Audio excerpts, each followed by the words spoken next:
वंदे मातरम। मैं कीर्ति अशोक कक्कड़। आज मैं आपसे बात करूंगी दुर्गावती देवी के बारे में। ऐसा दमदार महिला व्यक्तित्व जिन्होंने देश की आजादी के लिए अपने जान तक की परवाह नहीं की और वास्तव में अंग्रेजों के लिए मां दुर्गा का अवतार निकली और संपूर्ण भारत के लिए श्रद्धा एवं सम्मान की अधिकारिणी भी बन गई। 11 साल की उम्र में उनका विवाह भगवती चरण वोहरा के साथ हुआ, जो हिंदुस्तान सोशलिस्ट रिपब्लिकन एसोसिएशन के सदस्य थे।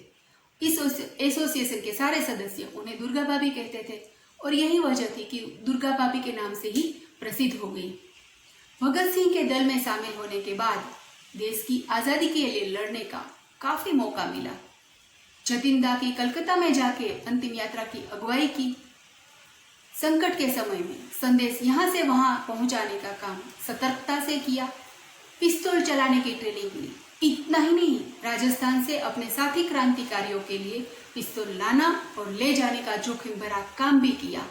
बम्बई के गवर्नर हेली को मारने की योजना में टेलर नामक जो अंग्रेज अफसर घायल हुआ, उस पर गोली भी दुर्गा देवी ने ही चलाई थी।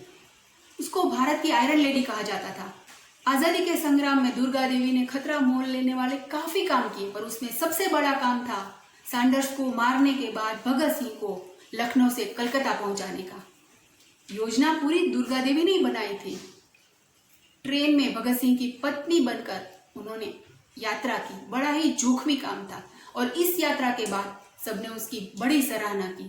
सब जान गए कि उसके सामने ये जो महिला खड़ी है वो कोई साधारण महिला नहीं है और ना ही कम है किसी पुरुष क्रांतिकारी की तुलना में। दुर्गा देवी ने अपना समस्त जीवन उस वक्त झोंक दिया जिस वक्त स्त्री स्वाधीनता के नारे हवा में भी नहीं थे। गोद में एक अबूझ बालक और पति का बलिदान उनको अपने कर्तव्य पथ से विचलित नहीं कर सका। इनकलाब की जो आग एक बार उसके दिल में धधुकी, वो आखिर तक नहीं बुझी, क्योंकि वो दृढ़ संकल्पित थी कि अगर उसका कोई भी प्रयास मातृभूमि को फायदा नहीं पहुंचाता तो जीवन बर्बाद है। और यही वजह थी कि देश की आजादी को अपने जीवन का आखिरी लक्ष्य मान लिया। आजादी के बाद लखनऊ में बच्चों के लिए स्कूल खोली और 1999 में सबको अलविदा करके चली गई।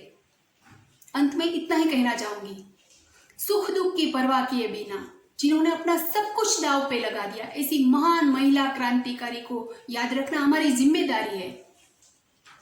इस देश के सच्चे और अच्छे नागरिक बन के दिखाए। मुझे लगता है उनको दे जाने वाली यही श्रेष्ठ श्रद्धांजलि हो सकती है। आभार। वंदे मातरम।